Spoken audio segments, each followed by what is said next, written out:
Bonjour à toutes les femmes de feu, bonjour à toutes les femmes du monde entier.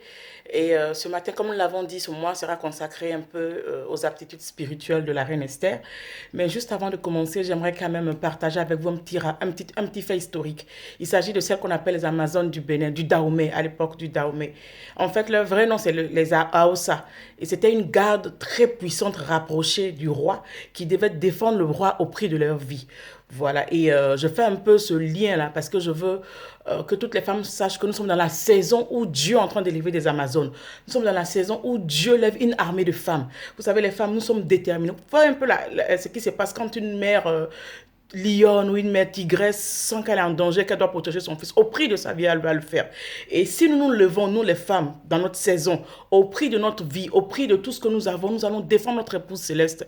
Donc je veux rappeler à chacune que c'est le temps, c'est la saison de toutes les femmes de fleurir partout, spirituellement, culturellement, financièrement, c'est votre temps. Voilà, donc soyons des Amazones spirituelles, soyons une armée que Dieu a préparée pour les derniers temps avant son retour, parce que je ne vous cache pas que nous sommes dans le dernier virage du retour de Christ. Cela étant dit, je veux revenir sur un petit caractère de la reine Esther. Voilà. Et pas un petit caractère, plutôt un très grand trait de caractère de la reine Esther qui m'a vraiment touchée. Et cela se trouve dans le livre de Esther, évidemment, chapitre 3, à partir du verset 20, que je lis avec vous. Esther, chapitre 3, à partir du verset 20, qui dit: Esther n'avait fait connaître ni sa naissance, ni son peuple, car Mardoché le lui avait défendu. Et elle suivait les ordres de Mardoché aussi fidèlement qu'à l'époque où elle était sous sa tutelle. Amen, amen, amen. La Bible déclare que Esther suivait fidèlement les consignes de Mardoché, que même que lorsqu'elle était sous sa tutelle. Vous voyez un peu, c'est un trait, moi j'appelle ça l'humilité. C'est vrai, on en parlera un peu de la gratitude d'Esther, mais j'appelle ça un trait d'humilité. C'est très très important. La Bible déclare que l'Éternel résiste aux orgueilleux, mais il fait grâce à ceux qui sont humbles. L'humilité nous apporte la grâce dans la vie. Mais particulièrement à nous femmes, aujourd'hui, je vais demander, ta position ou ta soumission est-elle conditionnée à ta situation? Est-ce que tu es soumise à ton mari? Est-ce que tu es soumise autour de toi parce que tu ne te sens pas bien, tu ne te sens pas une reine? La Bible déclare que Esther était soumise, était respectueuse, était une femme de reconnaissance depuis qu'elle était sous la tutelle de Mardoché. Et son attitude n'a pas changé même lorsqu'elle est devenue une reine. Et c'est très important. Oui, est-ce que tu respectes ton mari, c'est parce que c'est lui qui rapporte de l'argent? Est-ce que tu respectes ta belle famille juste parce que tu te dis que si tu ne le fais pas, on va te mettre dehors? Non. Il faut qu'on change. Il faut qu'on soit des femmes vraiment humbles et reconnaissantes.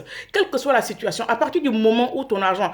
Je prends un exemple, comme le monsieur ou papa ramène les 100% des frais à la maison et que madame se retrouve à ramener maintenant 60% parce qu'il y a eu un problème, comment est-ce que tu te comportes?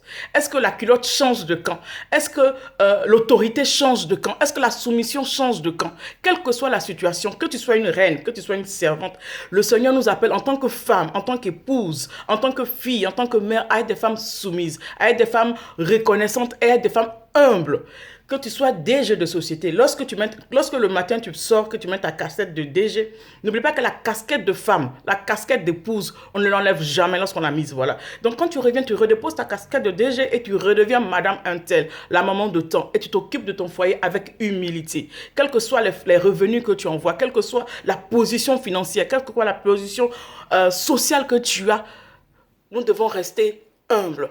Esther est passée de servante, est passée de réfugiée, est passée de réfugiée, d'exilée, de femme sous tutelle à un statut de reine, le plus haut statut qu'une femme pouvait avoir à l'époque. Elle est restée reconnaissante, elle est restée humble vis-à-vis de son tuteur qui était Mardoché. Donc ce matin, je ne veux pas être trop longue parce que les vidéos trop longues sont trop lourdes à supporter. Voilà. On a parlé un peu de l'humilité de Mardoché. Quelle que soit ta position dans le foyer, ta casquette d'épouse, tu ne dois pas l'enlever. Par contre, la casquette de DG peut partir, la casquette de ministre, ça peut sauter, voilà. Mais la casquette d'épouse, il faudrait que tu la maintiennes. Car nous n'oublions pas que nos épouses sont nos épouses terrestres, nos rois terrestres, mais nous sommes aussi les épouses de notre épouse céleste. Donc, tel nous nous comportons avec Jésus, tel nous devons nous comporter avec nos hommes sur la terre ici. Vraiment, soyez bénis.